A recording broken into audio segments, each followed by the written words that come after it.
Welcome to Slightly Off Script, the marriage show where we remind you that marriage can be stupid good and wicked fun. I'm one of your hosts, Bethany Needham. The most amazing wife in the world. Oh, cut me off. With my co-host, the most incredible, beyond comprehension. Doesn't fit. That doesn't fit on the mug. World's best dad or whatever. Yes, it's not going to fit on a mug, but I think you're pretty awesome. I'm just throwing it out there. Andrew David Needham. Oh, geez. So here we go. Back to that. That's great. How you feeling today? I'm feeling fantastic. 2025. 2025 for real. We're not just into saying it that. now. Yeah, Time goes fast. It's pretty amazing. I've been pretty thrown off. I have to write dates a lot at work, like a filling. millennial. Yes, I'm constantly writing the date. But every time I'm like, are you kidding me? It's like so much later than it's just flying by. Yeah, it's like the 20s are middle aged now. Yeah. For real. Mid-20s. Yeah, we're about to retire. That's what's going to happen. All right. I have a question for you. I'm nervous, but I'm ready. I don't think this should be making you nervous, but I'm curious. This is going to challenge your memory. Oh, well, good luck. I didn't take my ADHD meds today, so. I've been able to think about it ahead. So all right. I will help you. Perfect. I like hints, but let's go. Do you recall Yes. a terrible date that we had? Oh, do I recall That's a good question. Thank you. That I'm nervous to answer. What if I give you a terrible date and you're like, I thought I crushed it. that was my favorite date ever. Terrible date that we had. I feel You want me to go first? Yeah, So could you? Okay. I'm bombing here. All right. We lived in Metro West Boston, Okay. and I think we had gone to the mall. Remember those? It's already starting. The Natick Mall. No, the Natick Collection. Well, that's a funny story because they renamed it for a while. It's actually back to being the Natick Mall. They realized how pretentious that name was. They gave up. They gave up on that. So we were coming back from that, and we're like, hey, we've never gone to this Asian restaurant. Why don't we go there and get some sushi? And so it was Yes. we did not like look on Yelp or anything like that. We're like, yeah, there's some cars in the driveway. Let's just go check this out. And so we go in there, and it was a little weird. Like there was a big dance floor, and like we got a booth. There were a couple people there, but it was pretty dead. But wait, the bouncer. Before we even went in. Oh, you are right. Yeah. That should have been a tip off. We should have turned back around. Yeah.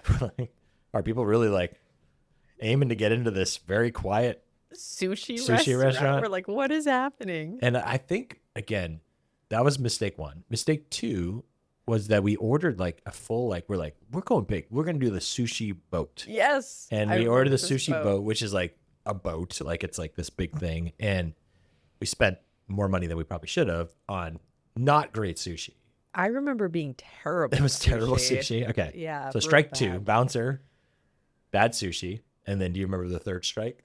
I have a vague recollection of this turning quickly from a sushi restaurant to a club.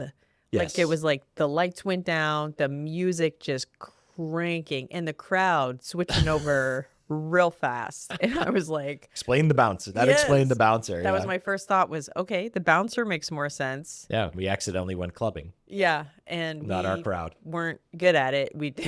We were like, pay the bill. Let's get out of here quick. Yeah. Yeah. It wasn't even like a cool vibe. It Oh, was no. super It was sketchy. super weird.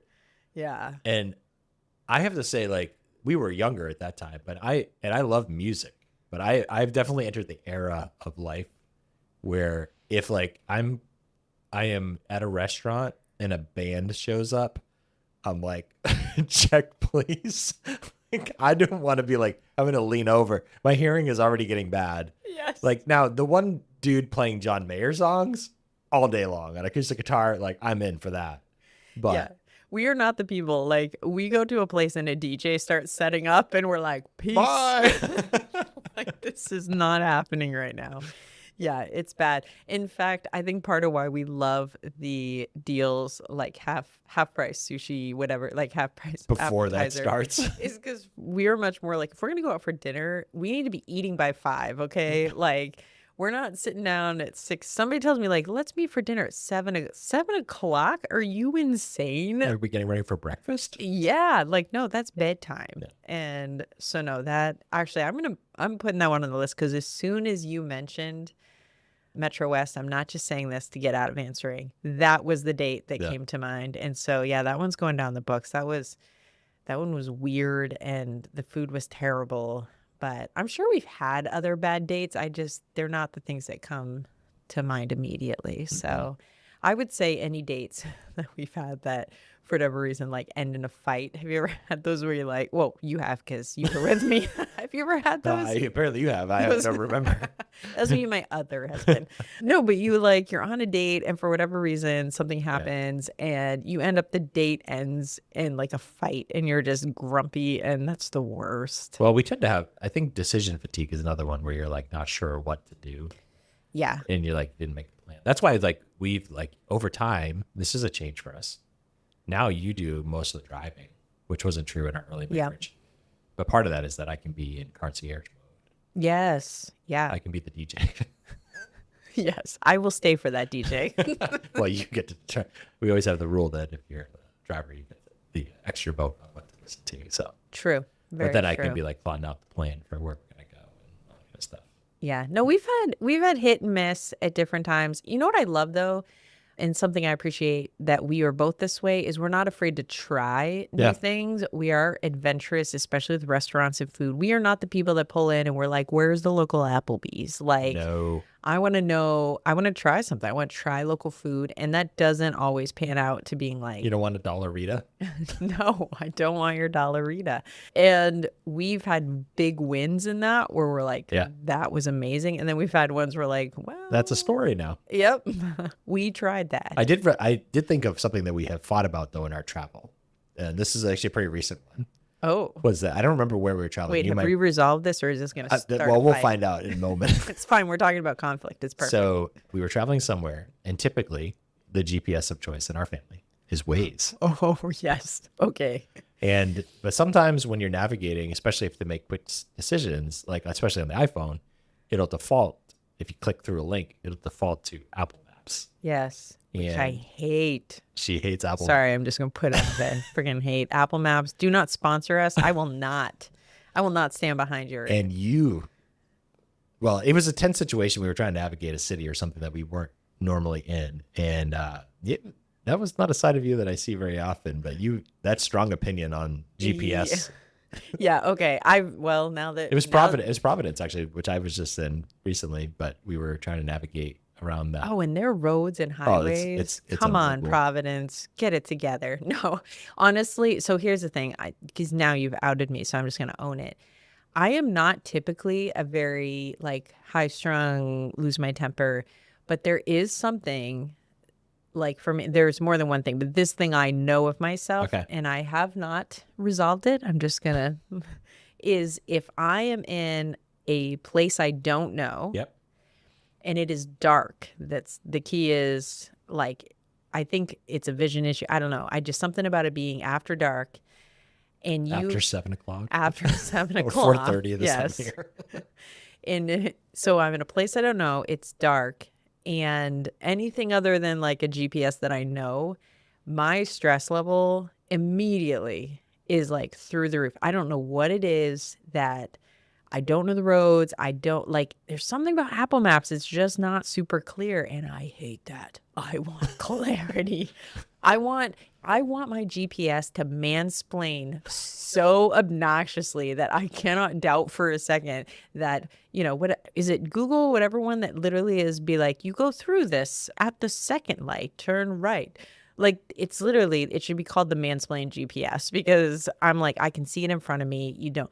But when I'm in a place I don't know, I want that much description. Well, you also want I think the bigger thing for you is you want the view that you're used. Like it's more I need to look down and know quickly what is going on. For the record, you throw rain into that mix and I am Satan's offspring right there. Like we're already sort of entering that time where you debate if it's raining and dark, whether you're going to go out. But I'm just telling you, like 5 to 10 years from now, like just know the Needhams will Will not be not be out trapped. after dark. If it's raining, Or no way. if we're at your house, then you hope you have a spare bedroom. So. Can be a can be a revival going on down the street, and we will stay with Jesus in our home. Thank you very much. All right. So today we're going to talk. We've been doing this series on conflict, and we're going to do part 3, which we think is probably the last part of it. We're resolving all of it. We're going right to solve all the now. problems. So our first week on conflict, if you go back a couple episodes, episode 10, we talked about the ground floor, how there are things in our lives that we need to take inventory of that may be below the surface. And we come to a relationship with those things and they will present themselves. And we need to get to the point where we are healthy. There's a starting point for conflict. And that really ultimately is the gospel, the foot of the cross. And we shared our story about how that has worked out in our life. And then last week we did an episode. It was a real fun episode, but we talked about some really pragmatic, practical kind of just boots on the ground Yep. in the midst of the conflict. And today we're going to look at it from sort of the same thing, but look at it from a different angle. And that is going to be answering 2 questions. First of all, how do we cultivate healthy conflict in the ordinary everyday? So normal life. And then second, we'll talk about what do we do in the midst of a crisis? Yes. That is either something that could be something outside of our marriage, because there are sometimes realities of loss or trauma or difficulty or whatever it be. And we'll talk a little about some of those things that are external to your marriage, but they impact your marriage and they will impact your conflict. And then second, there can be things within your relationship. One of you or both of you are going through something. So so that's kind of the roadmap for today. Yeah, I think honestly, this episode is kind of that recognition that not all conflict is made the same and it's not resolved the same. And one of the first discerning steps is what level of conflict are we actually dealing with and applying the right tools and the right whatever to that versus either catastrophizing everything and making everything a major conflict or minimizing and making it not enough of a not enough of a conflict sounds bad, but like that we're not addressing it at the level it needs to be addressed. So, yeah. Well said. So you came up with a word picture, as you do. As I do. It's how I learn. So how do you want to think about these 2 types of conflict, the conflict in the everyday and the conflict that is not everyday? It's more the extremes of life. We do not live in Florida, but if you do live in Florida, we'll just use Florida as the example. It's the difference between when you live in Florida, thunderstorms, rainstorms, that's kind of, you never know, day to day. Those are regular occurrences. And there are ways that you respond to those kind of storms. Yeah. But then there is hurricanes and hurricane season, and that is a very different level of response and also different threat level. And so we want to talk through the difference between a conflict that would be more in terms of an everyday storm and then those conflicts that arise that are hurricane level storms. And what do the responses look like? How do they differ? And also, I would just say being intentional that we're not responding in a minimizing way to everyday storms that make everyday storms build to hurricane levels. Or the flip side, that we're not catastrophizing everyday storms in a way that turns everyday storms into constant hurricanes. That's really well said. Yeah. Yeah. So let's talk. We'll start with the everyday. And the question being, how do we cultivate healthy conflict in the ordinary, as we've said before, the mundane, the normal parts of life? Much of life is very unspectacular. Yeah. How do we do that? Well, I think we were talking about this picture of a house in maintenance mode, and we're in the house we're at now because we've been in it for a number of years. And there is this side of an everyday response that's a little bit like that, checking your house for those maintenance issues. We're talking like smaller issues, but like maybe water spots on a ceiling, things that could be really little things if they're dealt with in a good amount of time, but if left unattended or if ignored, they can actually become much bigger issues. We had this when we first moved into the house and we had the spot on the ceiling in the kitchen. Do you remember that? And our response to it was to paint roll. We're like, oh. Well, hold on a second. We asked the home inspector if it was an active issue or not, and they said this was an old water stain. Yes. So we assumed incorrectly there was not an active issue. But our first response was to paint over it. But then after doing that, we realized that it was reappearing, and which was to us this sign of, okay, there is an active issue that needs to be addressed. And we brought in a plumber, and it really wasn't this wasn't the whole ceiling rotted out. It was this sort of small issue. We were able to deal with it pretty minimally.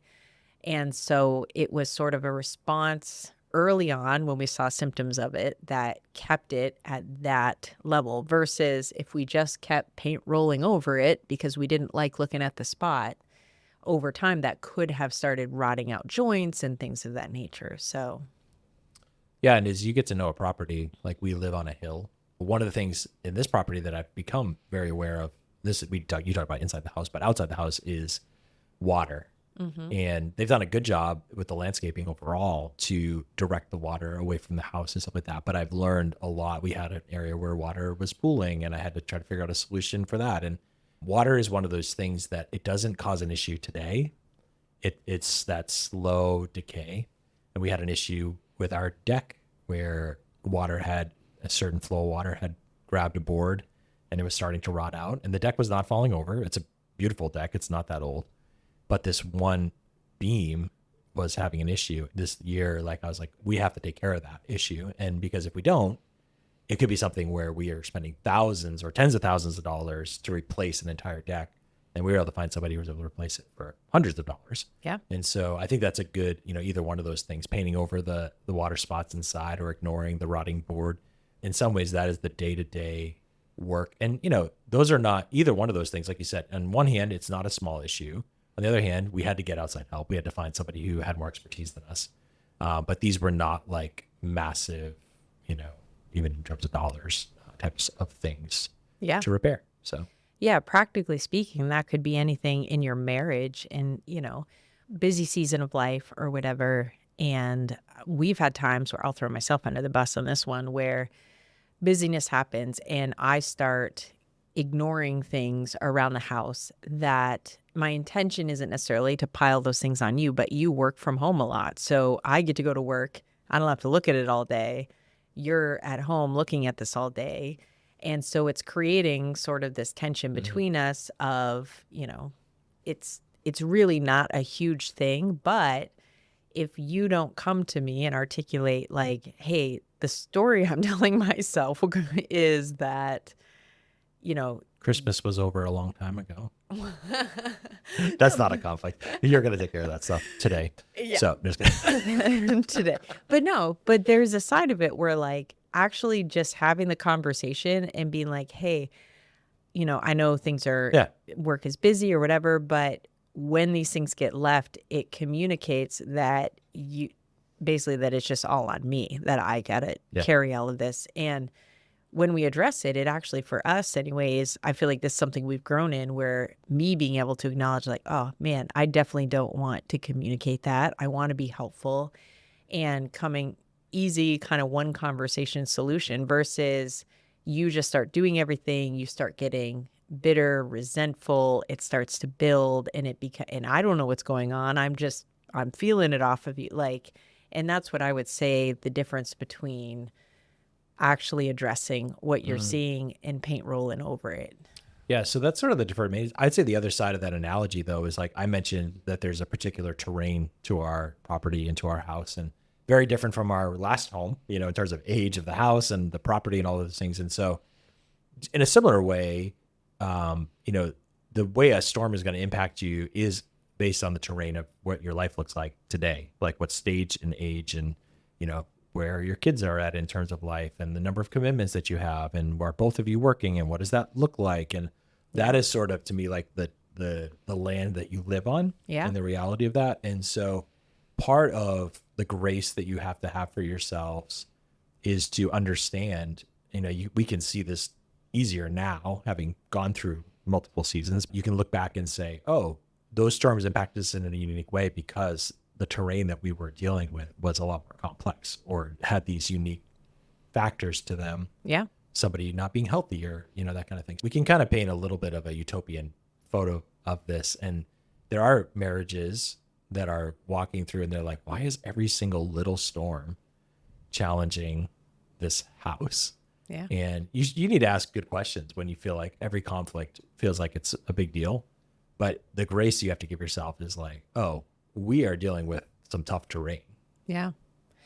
I think too, just being aware and acknowledging the terrain also helps you to determine what are the tools and solutions that are actually helpful for you in that time. Because you, for instance, in this terrain in this house, dug this, was it called a French drain or whatever? So you put all this effort into this French drain, which for our terrain and the issue that we were having, it actually created a solution to this water buildup, right? Well, at our old house, you could have dug 12 French drains. It didn't match the terrain. It wasn't the solution for that terrain. And so that's one of those things where sometimes we can get marriage advice that's like, yeah, that's all well and good, but that doesn't work in my terrain. And so just being aware that sometimes you do have to get creative and be honest about what things look like. And, those everyday stressors, again, we don't have little kids running around. That's a different stress. And so you may have to think through where you and I have this freedom to have these small conversations. If we had little kids running around, we'd have to think that through a little more of like, Yeah, there's different pressures though, because I wasn't worried about FAFSA when our kids were yeah, no, it's 11 so years true. old. So yeah, it's not like it's better or worse. It's just different. And so we talked about this a little bit last week, but I'd be curious for you when you think about the everyday, there are things that we just have to overlook and ignore. Yeah. And then there are things that we need to say, oh, we really need to sit down and talk about this. We talked about the concept of patterns being one of the things that would probably raise something to a repeating issue. If I have a pool of water in my yard once, maybe that was just a unique storm. If I have a pool of water every single time it rains, that's a different situation. I need to address it.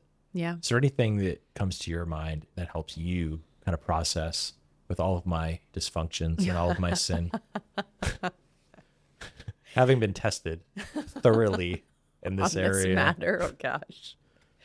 the queen of quirks. Okay, stop. Okay. So for me, when I'm thinking about being careful not to over respond or like ignore, discerning between those things, one, honestly, for me is to the self-reflection. There are some times when something comes up, it could even be something that you said that in that moment it hit a nerve, Yeah. whatever it was. But it actually, when I take time to self-reflect, I recognize that the reason it hit a nerve was because maybe that day I was feeling very insecure about something. I was feeling sensitive about something. I was already angry about something. You did not walk into that trying to kick the landmine. Yeah. So in those moments, recognizing like, gosh, your intention and like, I can let that go because a lot of it is just stuff that I just need to recognize in myself. I can't remember the specifics, but we had a conversation recently. I felt like this played out in a really healthy way where we had a conversation. I was realizing and recognizing like, oh gosh, I am seeing why this is such a hot button for me. And I was able to kind of play the tape out that helped. But also I felt like you were wow, it's helpful for me to know that you were walking through that because Yes. I had no idea. It's not ignoring because you're like, whatever. It's more like this actually has more to do with me than it does the conflict between, whatever you said or That's did. good. And then the not over responding, I would say also a stepping back to be like, in the grand scheme of things, even am I over responding because my emotion level, I'm exhausted, I'm whatever, and it's just amping this that is way out of line with what is actually, and I need to take a minute to cool, not to ignore it. Like maybe it is something that Yes. needs to be addressed, but let's address it at the level that it's actually at, not throwing in all of my hormone imbalances and whatever else to the mix. So the only thing I would add to that is I like the word overlook better than ignore because I think ignore implies sort of like this, like, I don't know, turning away. And Yeah. overlook is like, I see this, but I'm choosing not to respond to it. Yeah. So that'd be one thing. And you kind of touched on this just a little bit, but we've had many times as we've grown in our marriage where we have gotten to a point, sometimes it's because a conflict comes up and we're just like, hey, let's just acknowledge we're kind of out of sync right now. Like there's just something, I don't know Yeah. why we're just not in the same headspace. We're not in the same energy.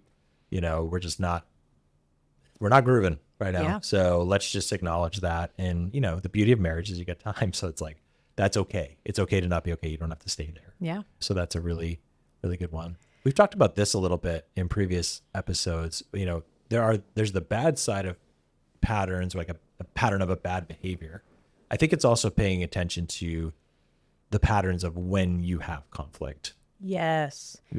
This is huge because I think what it allows is the opportunity to actually build strategies and things that help in that pattern. So I'll give a very specific example. We were talking about this with my new work schedule and you're starting a new job. One of the things is I was recognizing there's one day a week that I'm in staff meetings. It's a long stretch of time, and I have noticed this pattern on that particular day that it is a next level brain dead for me coming home.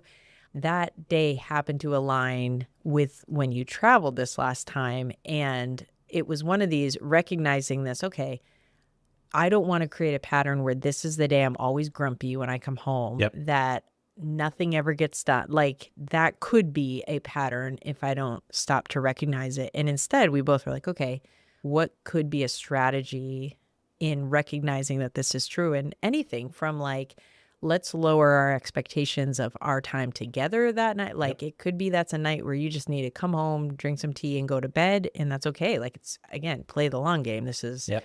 or what if maybe that's a crock pot day where dinner's already ready when you come through the door, whatever it is. But I think recognizing patterns, not just to harp on, well, this is not this always happens or whatever, but how do you actually use that to create strategies so you're not repeating that same, even though it's a small thing, like you're not repeating that same small thing over and over. I think a lot of conflict happens when there's an external stressor.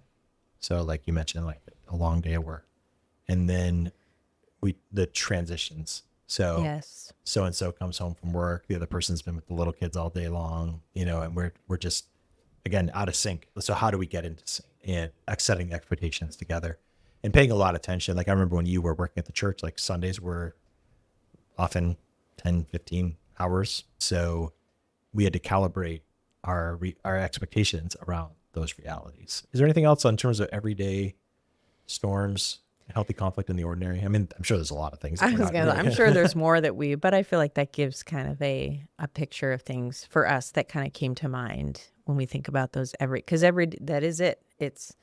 This is everyday stuff. And that's why the overlooking things is an important part of it, because if every thunderstorm you're batting down the hatches like a hurricane's coming, like if you live exhausting. in Florida, you're going to be doing that every single afternoon. But you do build your house in a different way if you live in that terrain. So that's part of what we're talking about too. So, but then there are times when we are in a crisis, and that could be a crisis that, again, there could be an external reality, or it could be something within our home. And for us, a lot of the last decade, some of that was things that our kids were walking through that were very real and serious. And God did a lot of good work and was very gracious to our kids, and we're really proud of them.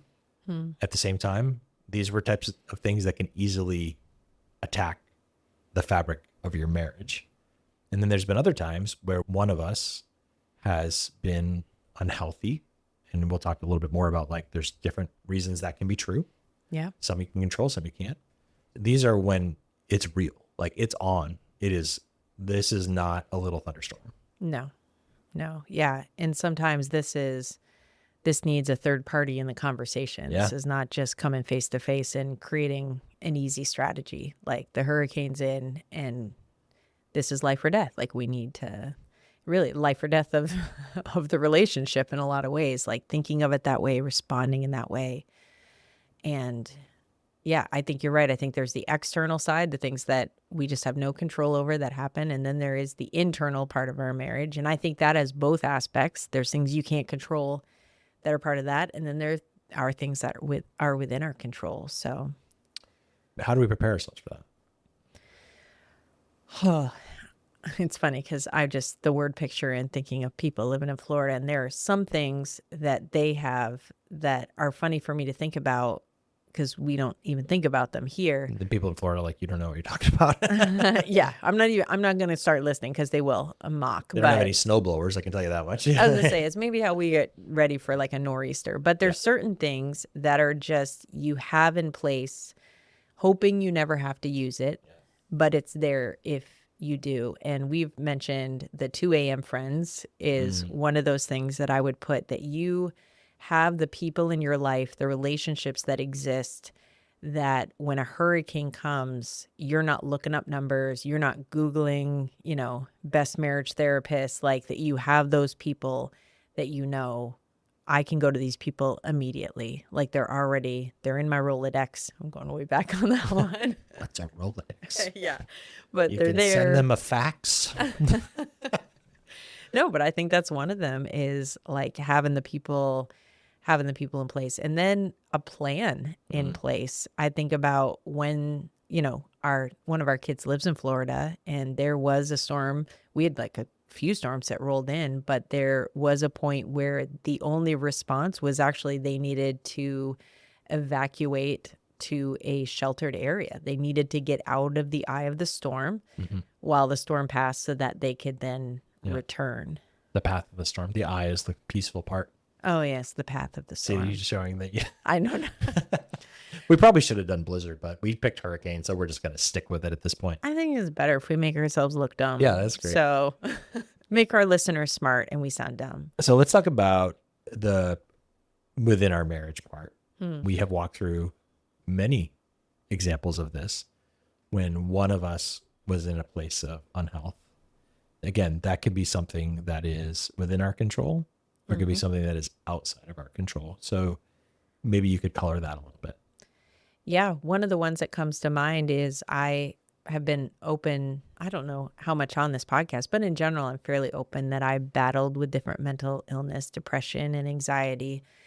And one of the times when that was really fierce was after the birth of our daughter. And I experienced postpartum depression, essentially. And it was not something that was in my control, but it absolutely affected our family. And I would say that 2 a.m. friend for us at this time was putting an emergency call to my mom at the time. And for us, the response to that was we needed external help to step in because, as much as both of us wanted a healthy marriage, we wanted, like, this was creating legitimate, like, this was not a healthy environment. I know you desired to help, but you also had this pressure of you had to continue working full time. You had 2 little kids, and now your wife was basically not functioning. And so I think my mom actually came and lived with us for a little bit to help work through things, but that was a season that had doctors involved. And I don't know from your side, I'm just from my side, these were kind of bringing in those people. And in a weird way, I'll throw in that evacuation to shelter thing. One of the things that was given to us in that season where they sent you and I away for a little bit just to actually have time alone, the 2 of us. It wasn't about ignoring the problem. It was actually giving us some space to work through the healing of it, because it gave us these days where we didn't have 2 little kids like who were in constant need. And so I think in some ways, all of those things played a part in that season. It took time, and it took probably all of our resources working through that hurricane season, having the people, the place, the space, all of it. Yeah. And there's been times when I've been the one on the other side, but I know for me, when, especially this is particularized to the depression and then my temperament, my desire was to be the fixer. I think I was motivated by love, but it was not the solution to the problem. And so I think of it like if I was trying to dig a French drain in the middle of a hurricane, it's like, this is not the time for like to get the hammer and this is not that moment. And so right heart, wrong. Yeah. Wrong solution. I did that plenty of times. And so when you're the one who is dealing with that, it's just something to consider. So, yeah. Do you have any that come to mind for you in terms of the internal, whether in control or out of control? Yeah. I mean, there's definitely, like for me as a young man, pornography was something that really gripped my heart. And that's something that I feel like, again, the control of that over my life has not been constant, but it's one of those things that the roots can pop up at different times, and that has happened. And I've, again, like we do, I try to do when the storm's not brewing, create the systems and the gates and the people and the processes and the filters and all that kind of stuff. But that's been one that, we've had, I think a lot of couples walk through that. I mean, just culture, frankly, it's like, it's kind of hard. You have to choose to avoid these things in today's culture. It was not like it was 50 years ago. The one similarity between depression and something like porn, that they're very different in terms of like, one is, choice and one's not. Right. Depression you can choose. But the thing that is true of both of them, and this is one of the things that causes conflict in marriages, I didn't understand depression and you didn't understand my struggles. Yeah. And so when there's that massive gap in like, how is this a thing? And the gap of understanding is so vast. That is a very difficult, like it's a very real thing. And there is a part of living with another human with all their dysfunctions, both the ones that are because we're in a sinful world and because we are sinful people, that we are going to have these gaps in understanding with each other, whether it's a dysfunction that we chose or not. Anything you want to add to that? I would say, one, I think that's a really clear picture. Like it resonates, but I also would layer onto that highlights the importance of having people outside your marriage. Because at least in both of those instances, my experience was the gap in understanding in the heat of those moments. I was not going to learn that from you about pornography, and you were not going to hear it from me about depression. But in the area of depression, when my mom stepped in, I actually remember, which is funny because that was honestly kind of a foggy time for me, but I do remember her sitting down with you and explaining listen, I know it's frustrating for you that she can't make the most simple decisions. Like but let me explain to you what's going on. Like, and she was very much giving you what I couldn't. I knew I was struggling, but I didn't know how to articulate. And there was just more frustration than anything else. And I felt like having that outside person come in and be a voice to that. And then the flip side with the pornography, I have a very, very clear image. You want to talk about a monumental moment in our marriage where that gap of understanding had me ready to call it. Like it felt impossible. I was not hearing it from you. And it was a dear friend that I called in this friend to be like, come and, we are women, hear us roar. Like, I want your backing on this. And she very lovingly stepped into that and said, listen, first of all, I understand, like I've walked through this in my own marriage, which I always think there's something so powerful when someone's willing to kind of meet you in that place. But she said the words, like, the thing that I had to learn was first and foremost that my husband's, his struggle or his addiction, whatever you want to call it, to pornography is actually not about me. And as like simple as that seems, it broke something in that gap of understanding for me that helped me to be able to look at you again with compassion and love and empathy and sort of in a desire to want to come back together. And so, but also not to be this, like, you're also not this, just like I'm not the solution to your depression. It's not your responsibility. Like there's a grace and a kindness. There is a responsibility that we have as a spouse. Yeah. But the responsibility is not to be the solution. Like we've often said, like the world already has a savior and I'm not it and you're not it. Then what do I say to you all the time? What's my line? Fold your cape. Fold your cape.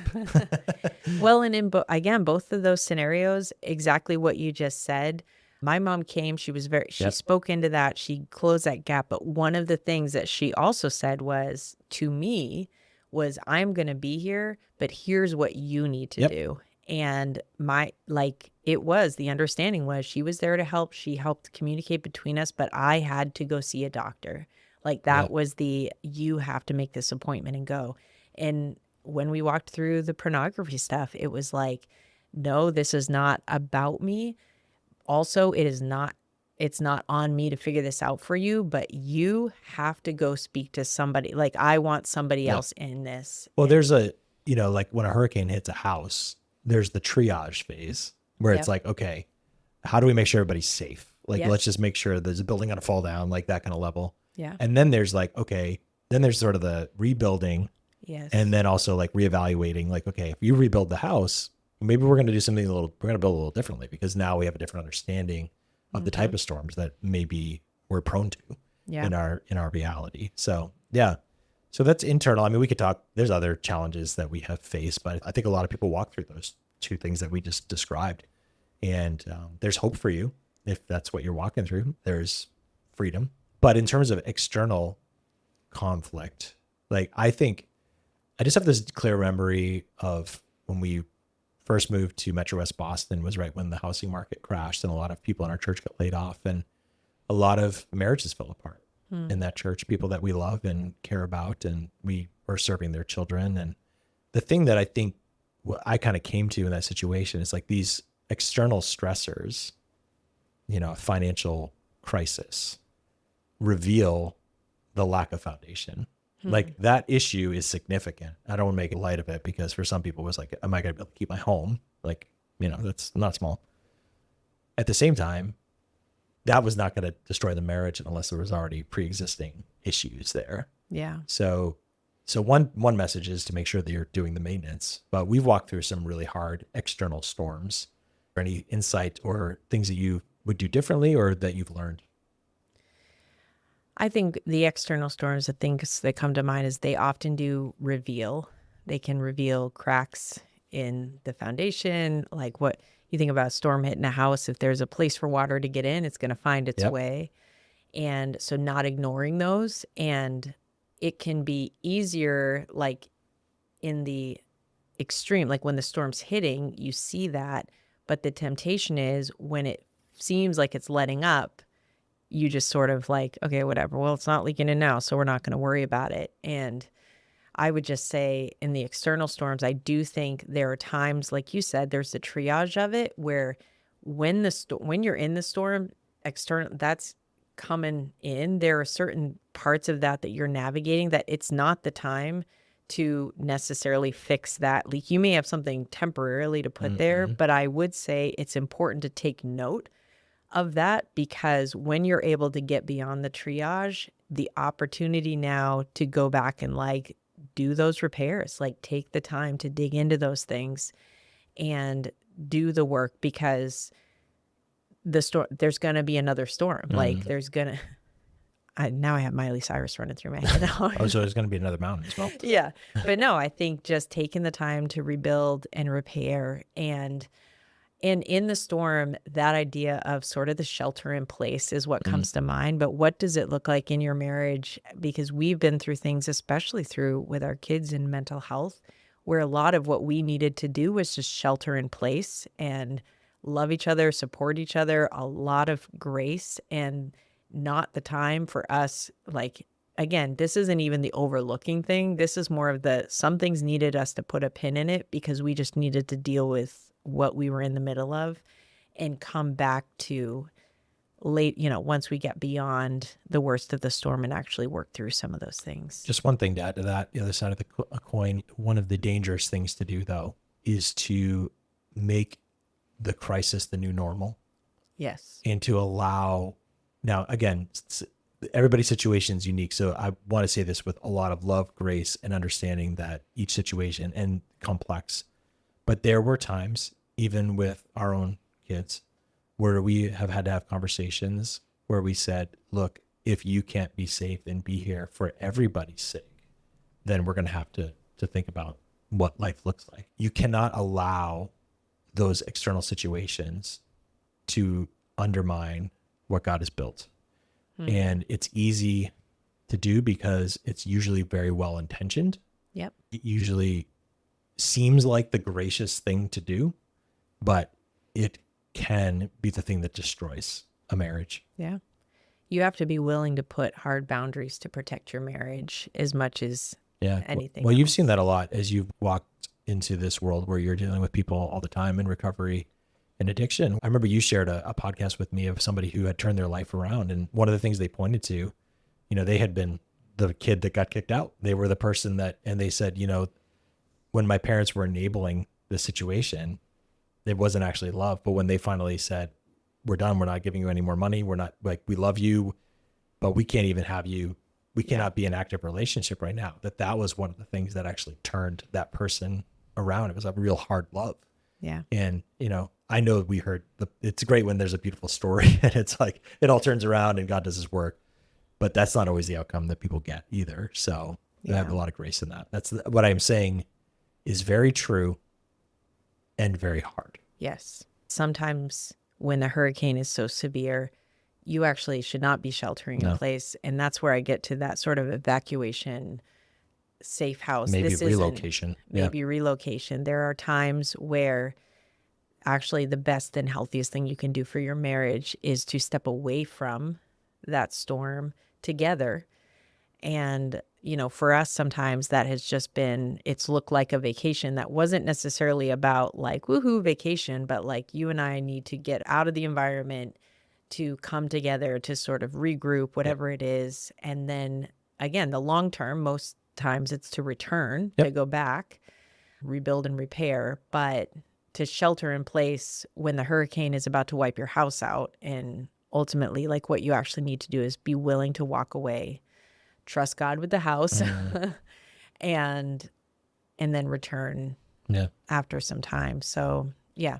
But to bring it full circle to our first conversation, this is why having the foundation of Christ is so key. The gospel is the foundation, because all these other things, a broken window, a blown off roof, you can get over that's a severe loss. But if your foundation's cracked or if it's broken, that's where, that's more than maintenance. That's really like the deep work that you need to do. And sometimes, again, like you said, storms reveal those things. And, you may be married for decades and you're discovering now, and sometimes it's going to be the most devastating thing, especially in the other person, if you feel like you've walked in trust and you discover something. So yeah, this has been a great conversation, Bethany.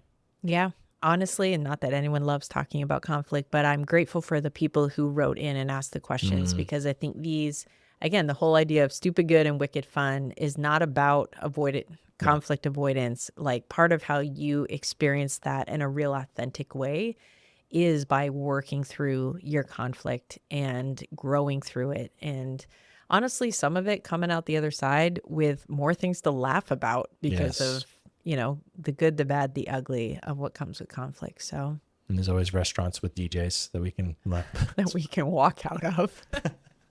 It was a sandstorm is the song, right? Yeah. Yes, that's great. Well, this has been awesome. I think for now, this is I imagine if we keep doing this, we're going to talk about conflict more in the future. But I think this has been a really good entry into the conversation. It's been fun for me just to kind of process this out loud and see some of the things that God has done, the work that he's done in us and through us. And that's been really awesome. So thanks for all the grace that you've shown me.